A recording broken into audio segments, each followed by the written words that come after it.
best profitable di Indonesia itu baru satu yang udah untung, sisanya semua rugi.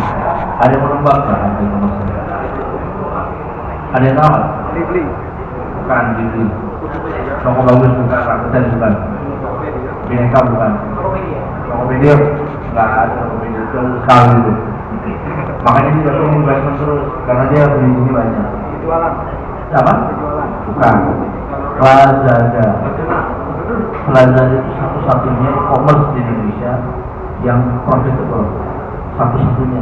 Karena bisnis e-commerce itu memang keras kan, mesti marketing, mesti jual barang, supply chain, apa segala macam. So far baru dia yang bisa profitable. Sisanya belum. Bukan berarti itu nggak bakalan sukses. Yang lainnya sudah mulai belajar. Udah kemarin si Benka dapat 5 juta US dollar.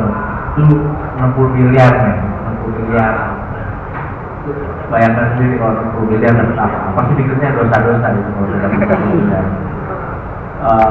Ya itu pertama e-commerce. Yang kedua ada yang bakalan tidak? Yang bakalan populer tahun depan. Apa? Apa? Media itu nomor 3 nanti.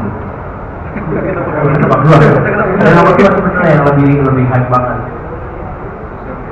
Bukan mobile. Mobile itu secara spesifik sebenarnya lebih ke arah games. Mobile games itu Indonesia, terutama Indonesia, marketnya lagi sial banget karena Android lagi. Mana yang punya mobile game? Siapa di sini yang punya mobile game? Oh, cuma satu. Nah, satu tahun lagi kita traktir sama dia. Mobile game itu terjadi kenapa? Karena smartphone makin menggila di Indonesia.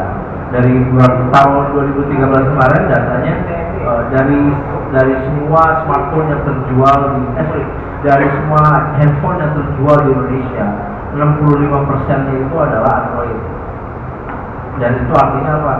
Makin banyak orang punya akses ke game di smartphone, game di mobile. Karena mereka nggak, ketika mereka baru punya Android, mereka nggak download aplikasi kayak Daily Social atau Shoot atau apa yang aneh-aneh itu enggak. Mereka main yang paling simple. Ketika mereka punya smartphone, hal yang paling utama dipakai itu adalah voice game. Game kayak Rebirth, ya perjalanan banget. Ada game namanya tebak gambar itu di Indonesia populer sekali. Ada tahu game tebak gambar? Ada game ngeselin banget saya coba. Game ngeselin. Tebakan tebak gambar. Itu jual itu lumayan di Indonesia. Itu membuktikan bahwa marketnya Indonesia ada. Game itu spesifik buat Indonesia doang. Orang Malaysia aja yang seumur mungkin nggak ngerti itu game apa. Nah, ini pengen ngasih tahu aja ke teman-teman bahwa sebenarnya e-commerce itu tadi karena paling besar yang paling utama memang e-commerce. Tapi ingat e-commerce itu bisnis yang syarat modal. Kalau modalnya cuma 1-2 miliar aja orang belum survive. Apalagi yang cuma modal laptop. Ada yang modal laptop bisa perlu ada, tapi modelnya yang individual seller, yang jualan di Kaskus, yang jualan di Tokopedia, toko bagus itu ada, yang omsetnya bisa sampai 50 juta sebulan, 50 juta sebulan itu ada. Tapi memang nggak gampang, punya barang yang unik yang nggak bisa dijual di toko lain. Itu memang ada di Indonesia dan nggak cuma ada sebuah. Kedua yang sebenarnya paling penting itu yang mobile game. Di Indonesia game developer itu banyak banget. Jogja, Surabaya, Malang. 3 kota ini saya melihat paling banyak game developer. Paling banyak memang Jogja, karena isinya itu ya mungkin mahasiswa yang udah siap nggak lulus kuliah gitu, udah siap BO itu kayaknya pasrah gitu. Tapi ya kreativitasnya terjaga dengan baik dan mereka banyak menghasilkan game-game dan komunitas gamenya pun setiap bulan itu ngadain acara-acara. Di sini ada lagi mobile game developer. Ada komunitasnya juga. Ada komunitasnya. Satu perusahaan besar dari Jepang ya. Ya. Square Enix juga. Square Enix ya di sini dan beberapa setahu saya sih di Surabaya itu ada generasi tua yang game developer dan ada generasi baru-baru juga ada. Generasi tuanya tuh sudah lumayan banyak dari Indonesia ya. Saya percaya kalau game di Indonesia itu marketnya gede banget. Karena mulai dari anak umur 3 tahun sampai bapak-bapak umur 30-40 tahun mereka main game. Kalau Shoot mungkin demografinya terbatas, Mufrik demografinya terbatas, aplikasi-aplikasi lain demografinya pun terbatas ke grup-grup tertentu. Tapi game itu ya beberapa game ada yang memang membatasi umur, tapi secara general bikin game di Indonesia itu luar biasa profesional. Contohnya Agatis, Touchstand, apa tuh Digital Happiness, Tinker Games, Garuda Games, mostly biasanya di Bandung sih. Dan mereka mulai game juga lancar, gitu, rajin setiap bulan ada game baru, ada update baru, ada game baru, dan ya that's how the business works. Mesti ngeluarin sesuatu yang baru. Karena jangka waktu hidupnya sebuah game itu kan cuma 5 bulan. Saya ngobrol sama teman-teman ya, ada di Jakarta, ada di Bandung. Game itu cuma 5 bulan, habis itu nggak bisa dipapain. Sama kayak film Hollywood, jangka waktu hidupnya itu cuma sebulan. Setelah itu udah, kalau dalam sebulan ada sukses, ya udah sukses. Sama kayak game, dalam 5 bulan itu saatnya hitung sukses atau enggak, udah kelihatan dari 5 bulan pertama. Kalau growth-nya bagus, mungkin dari 0 ke 1 ke 10, 100 ya, tapi growth-nya bagus, no problem. Nanti bakal catch up. Tapi biasanya dari 5 bulan pertama udah kelihatan game ini ya, hasilnya bagus atau enggak, mesti dilanjutin atau enggak, atau udah buat bikin yang baru. Yang ketiga, tadi benar kata Mas itu adalah media. Media itu sebuah bisnis yang sebenarnya susah banget, sangat tricky, tapi sangat bergantung sama konsumsi internet dari Indonesia secara general. Sayangnya di Indonesia tahun kemarin itu pertumbuhan internetnya justru 13%, padahal distribusi bisa sampai 30%. Jadi ada yang bilang penggunaan internetnya itu adopsinya sudah menurun, tapi tetap menurunnya pun itu hanya 250 juta orang. Artinya apa? Marketnya pun tidak besar. Pengguna Facebook di Indonesia ada 60 juta. 60 juta pengguna internet itu total ada 80 juta. Situs lokal apa yang paling banyak usernya? Kaskus berapa? 5 juta. 5 juta dan 80 juta. Itu artinya apa? Banyak banget gap yang siap sebenarnya diambil. Cuma belum ada yang create something yang orang butuhkan.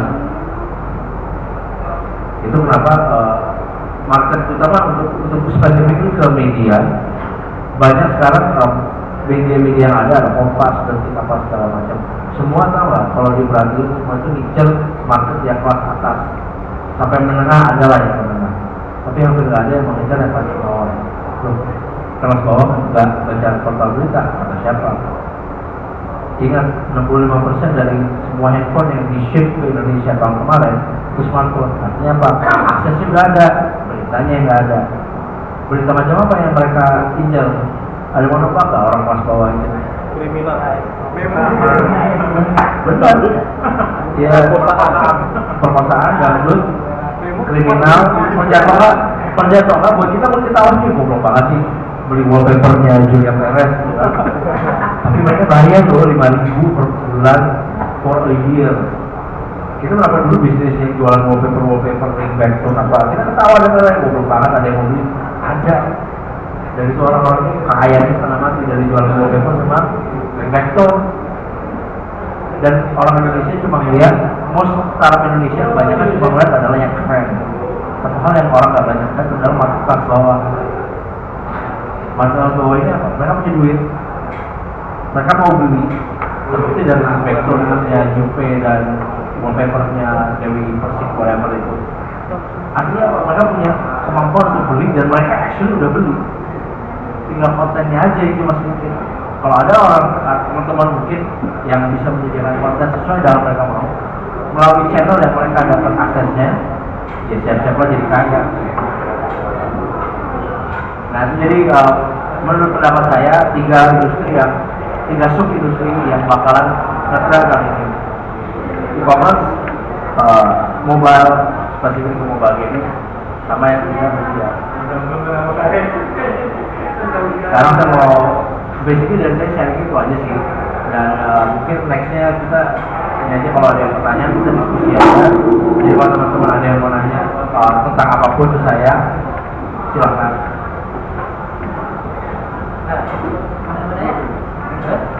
Kalau ceritanya dari sosial gimana sih? Pertama kali. Terus kok kan tadi kan ada yang paling di IT yang menjanjikan kan e-commerce mobile itu dalam media. Kok malah ikut-ikutan kayak bikin apa namanya? Kayak Facebook gitu, sosial media gitu.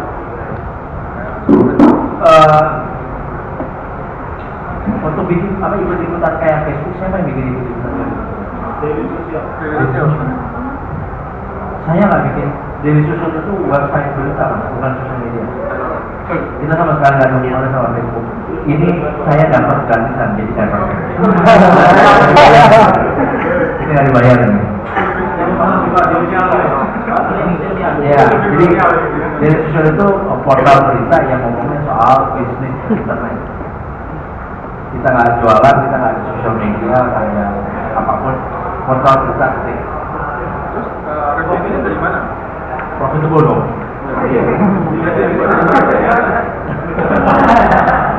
Salah. Kalau nggak profitable bisa kurus nih, nggak apa-apa.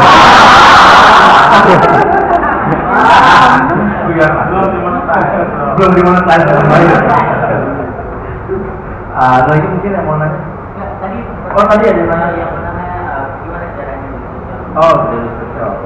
Caranya ya, buat semua idenya nggak sengaja sebenarnya. Cuma dulu saya temenan banyak sama orang-orang kayak sama pengusaha orang yang punya perusahaan internet, dan teman-teman saya ini kok duitnya banyak, kok nggak pernah ngantor, kok kemana-mana katoan itu nggak jelas kayak ini, tapi duitnya banyak karena mereka dapat duit dari perusahaan internet, bikin online apa segala macam. Dan orang-orang ini yang menurut pandangan saya orang-orang yang lumayan sukses karena mereka meskipun duitnya lancar tapi masih bisa spending waktu sama keluarga, sama anak segala macam. Tapi orang-orang ini nggak pernah diliput di TV, nggak pernah masuk majalah, nggak pernah terekspos lah. Makanya saya bikin video untuk mengekspos orang-orang ini. Ceritanya seperti itu. Beda sama Tekin Asia. Kenapa? Beda sama Tekin Asia. Nggak tahu saya ceritanya kalau Tekin Asia. Ada lagi mungkin Ya yang berarti punya redaksi bukunya nasional itu sendiri. kita total sekarang ada 15 orang. Yang di Jakarta itu ada 8, satu di Banten, dua di Bandung, satu di Jambi. Jambi apa Palembang, Sumatera lah pokoknya. Saya nggak peduli kerja di mana, yang kerja selesai di Tekna. Itu artinya kerja full time di Indonesia. Full time. Semua full time dibayar gaji per bulan, dapat tunjangan asuransi atau komplit karyawan kita. Semuanya besar. Kenapa? Di kantor tadi Jadi 8 orang itu yang kerja di kantor, sisanya remote semua. Yang di kantor itu ada beberapa tim redaksi, tapi yang masih baru, yang baru join, biasa kita baik ya. Kita bilangnya bukan training sih. Ya pokoknya setahun kerja dulu, setelah udah tahu cara kita kerja, gaya kerjanya, silakan remote ngobrol. Ya kurang lebih kayak gitu lah. Penyesuaian masa-masa ada. Sisanya kayak marketing, orang finance gitu kan nggak bisa remote kan, masa bukan duit di mana gitu kan. Kalau revenue-nya gimana dapetnya dari berapa? Revenue kami dari iklan sama dari event. Kita ngadain acara-acara.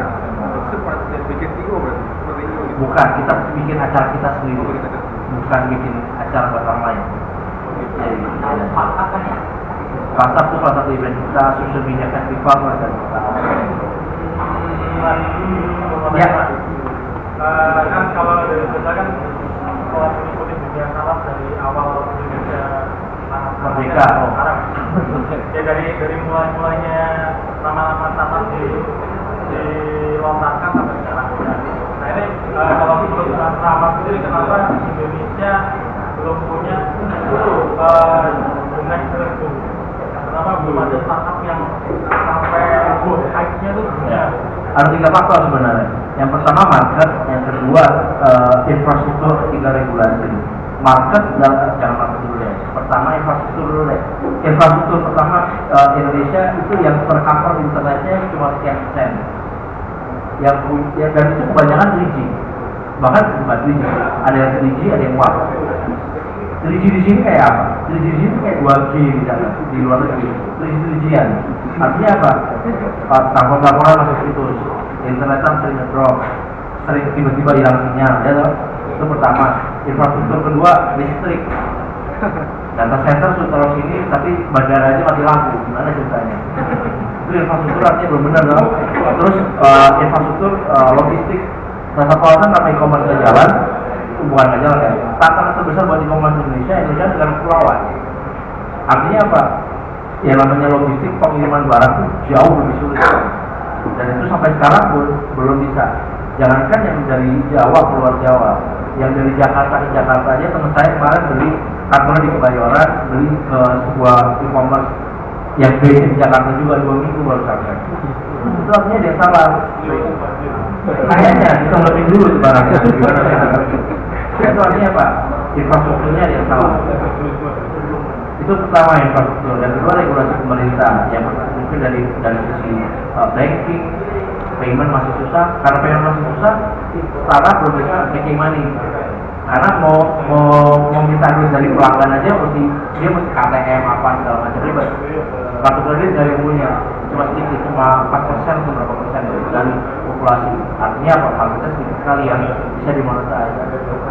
Regulasi yang lain, misalnya untuk bikin startup aja, bikin PT tahu sendiri susahnya kayak apa. Baru bikin PT belum ada revenue, pajaknya udah berjiwa. Gimana mau bro?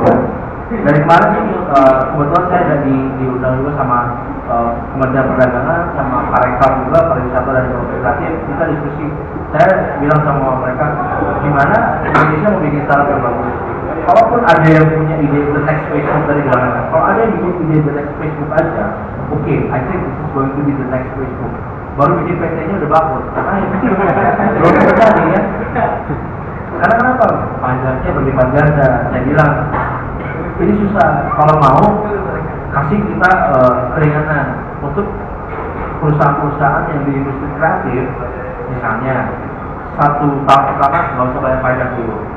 Atau kalau belum ada revenue-nya nggak usah bayar pajak dulu. Atau kalau karyawannya masih di bawah 4 orang jangan bayar pajak dulu. Saya kasih dia 3 option.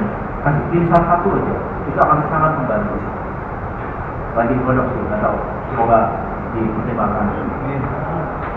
Nah itu dari sisi regulasi. Yang ketiga ini yang paling parah sebenarnya, market. Jadi dari level paling bawah tadi itu ada infrastruktur, kedua ada regulasi, tapi yang paling atas ini puncaknya market. Karena semua masalah di regulasi dan di infrastruktur, marketnya belum dewasa. Market Indonesia punya duit, punya barang yang mau dibeli, tapi nggak mau bayar. Pusing nggak? Dia punya duit, dia mampu bayar, dia ada barang yang dia udah mau beli, tapi dia nggak mau bayar. Karena masalahnya di regulasi dan di tadi, marketnya belum siap. Satu lagi adalah misalnya kayak orang selalu market Indonesia selalu melihat sesuatu yang dari Amerika itu lebih bagus dibanding lokal. Benar nggak? Mindset. Tapi bukan berarti itu menutup kemungkinan buat Indonesia untuk come up with the next Facebook. Enggak. Ada Kaskus, ada Piknik. Kaskus itu contoh yang dari Indonesia dan gede di Indonesia. Kaskus. Piknik itu yang sebuah produk yang mendunia 10 million user di seluruh dunia dari berapa puluh negara, made in Kelapa Gading. Nggak ada yang tahu. Orang tahu, oh ini keren aplikasi gue pakai. Saya pribadi saya percaya bahwa orang itu bukan masalah paradigma yang buatan luar atau buatan dalam. Orang itu kalau udah mencoba pakai dan dia suka, dia nggak peduli buatan mana. Yang penting kalau berguna, dia pakai. Nggak berguna, gue nggak pakai. Dan itu mindset yang harus teman-teman juga mesti pertimbangkan. Karena gimana pun juga, saya sih nggak setuju sama orang-orang yang dengan prinsip gunakanlah produk lokal atau support produk lokal. Saya nggak setuju. To be very honest, saya nggak setuju. Karena kenapa? Itu mengkerdilkan bangsa kita. Iya, kayak pakai dong. Jadi ketika itu kayak di Cina modelnya seperti itu. 1 miliar orang semua pakai produk China. Dan pemerintahnya pun membantu. Facebook, Microsoft, lo boleh limit, Google lo boleh limit. biar yang pemain lokal pada maju. Tapi akibatnya apa? Sekali itu perusahaan-perusahaan keluar dari Cina, nggak ada yang survive. Tencent keluar Cina mati, Baidu ke Amerika mati, WeChat di luar Cina nggak ada yang pakai. Itu menyebabkan kenapa? Karena di dalam negeri dia dimanja, begitu keluar menghadapi persaingan global, ya kasarnya diprotek sama orang tuanya, kalau di dalam negeri. Dan begitu keluar mati. Akhirnya kenapa? Dia hanya bisa jadi perusahaan China, titik. Nggak akan pernah bisa jadi a global company. Benar, China aja marketnya udah gede banget. But if you want to be a global company, you have to compete with the global players. Dan ketika you compete with the global players, pemerintahmu tidak akan bisa menghindarimu dari apapun. That's why itu bukan nggak mungkin ya. Mungkin kasus-kasus yang kita punya pun juga banyak. Soccer Ticker, Picnic, Touchstand, Agate itu bikin game pas dunia semua. Itu orang-orang Indonesia semua. Jadi artinya apa? Bisa sebenarnya. Kalau mau, tinggal masalahnya. Ya, of course ada banyak faktor. Tapi ya tadi kurang lebih kalau ditanya kenapa Indonesia belum keluar dengan the new Facebook ya, tiga. Karena kalau misalnya marketnya Indonesia punya duit, tapi ada punya barang yang mau dibeli, pasti nggak mau beli.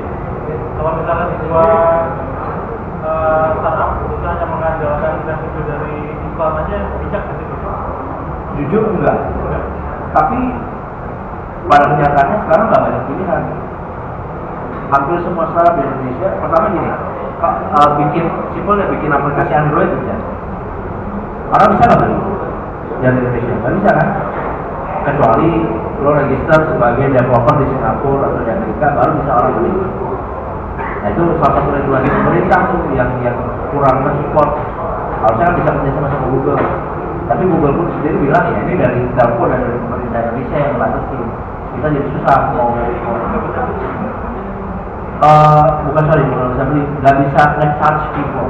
Sebagai developer dari Indonesia, kalau kita upload aplikasi kita ke Google Play Market, kita mau jual 0,99 sama Google nggak diizinin, kecuali kita ngakunya dari Singapura atau dari Malaysia atau dari mana.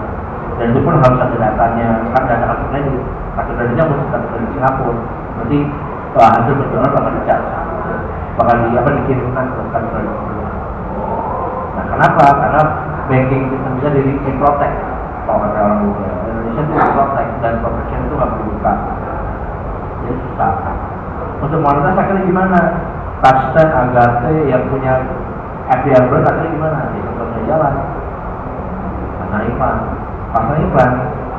CPM itu berapa sih? Rp4.000 per 1 million impression. 1 juta impression dibayar Rp4.000. Kapan naik hajinya? Berpikir. Iya kan? CPM kita kan di Indonesia tuh average Rp4.000. Itu dari user Indonesia. Dan ini dari ini sih, dari publisher di Indonesia, dari Google AdSense, Google AdWords Indonesia. Rp4.000 per CPM. Sorry, CPM itu bukan cost per mile, per ribu. Cost per million. Per million impression. Cost per mile apa? Nah, CPM itu cost per mil. Per mil. Nah, bukan singkatannya bukan cost per mile. CPM itu cost per million impression. Jadi berapa kali iklan itu, 1 juta kali iklan itu dilihat dibayar berapa? 4.000.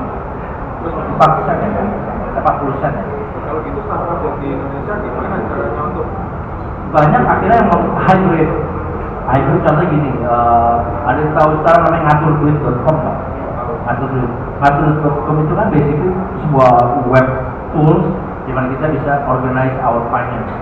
Gaji masuk, beli bensin ini, bayar apa belanja bulanan, listrik segala macam, ya kita bisa ngitung nanti ada cas bulanannya. Dari situ dari layanan webnya itu mereka nggak bisa ngasih duit. Mereka sempat coba pasar itu tapi nggak bisa. Ya mungkin sekitar 4.000 per menit buat apaan? Akhirnya mereka bikin event.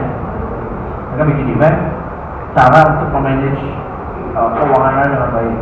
datangnya siapa tuh bicara banyak sampai senduk siapa pimpinan atau mungkin event-event yang banyak, akhirnya profitable dari situ bisa nutup. Contoh lagi Agate Studio, mereka nyadar bahwa bisnis iklan itu nggak akan grow karena Indonesia juga yang download pun juga cuma berapa juta gitu ya.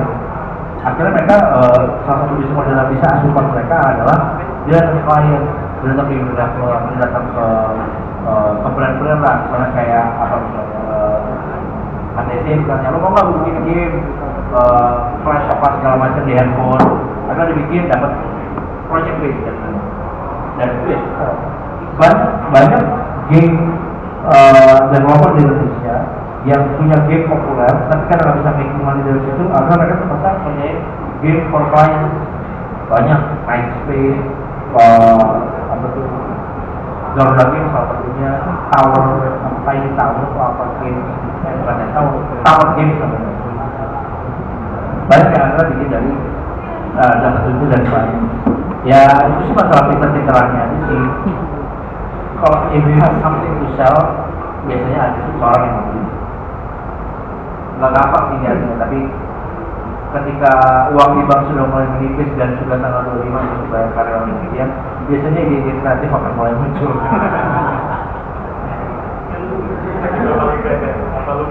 Ya, jangan ke tante-tante aja.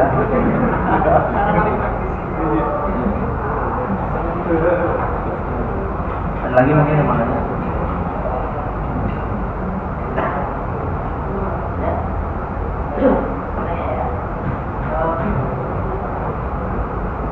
Jadi ini dalam satu draft sebenarnya bisnis itu sama apa yang kalau semua mereka apa yang harus dilakukan.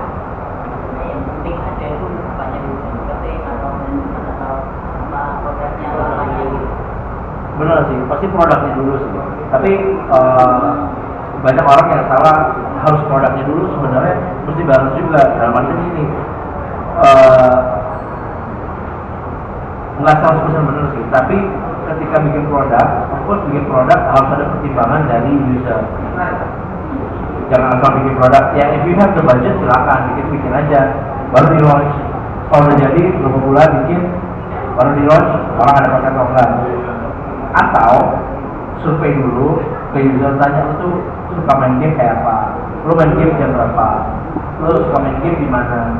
Dari data-data seperti itu aja, itu sudah akan bisa memberikan kita informasi game apa nih yang mesti dibuat.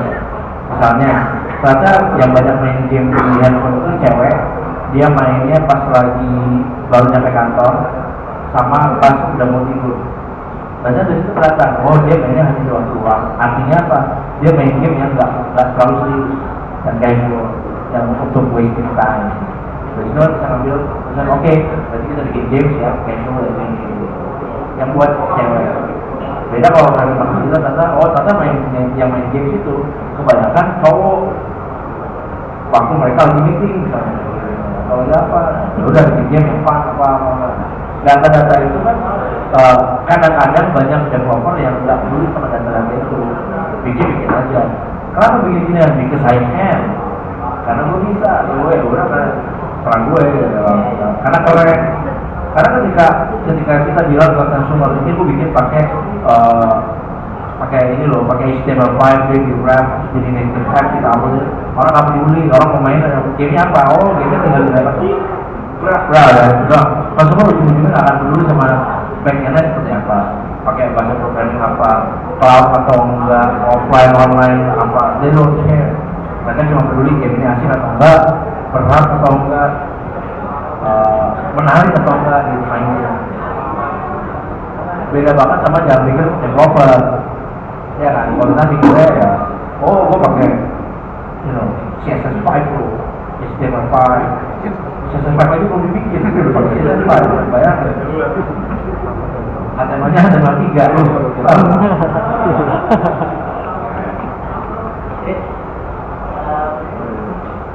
Kalau kita bicara Indonesia secara lokal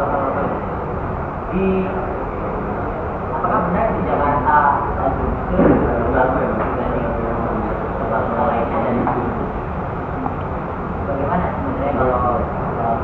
semuanya